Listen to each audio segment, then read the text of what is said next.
આજે આપણે લીલી ચોળીનું શાક બનાવીશું. તે માટે મેં ચોળી છે તે ફોલીને અને સમારીને તૈયાર રાખી છે. હવે આપણે વઘારી લઈશું.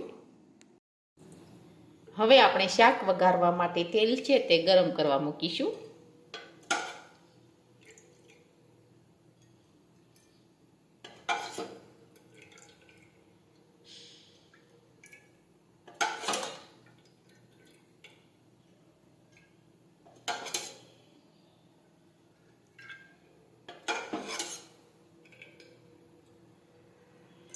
હવે આપણે તેલ છે તે ગરમ થવા દઈશું.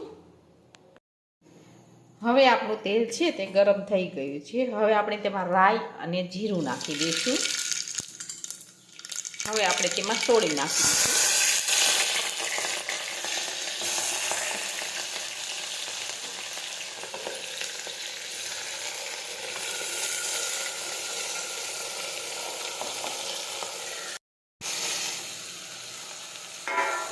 હવે આપણે સાતળી દઈશું.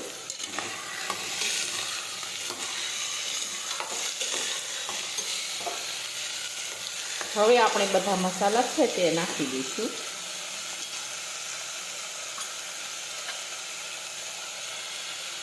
ખાંડેલી લસણવાળી ચટણી નાખીશું. હળદર નાખીશું.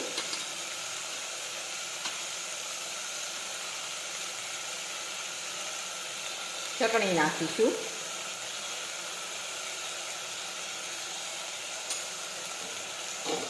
મીઠું નાખીશું.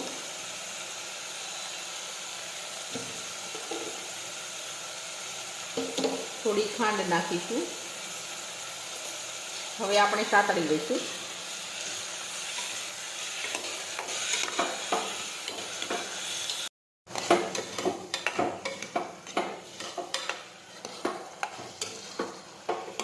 હવે આપણે પાણી ઉમેરીશું.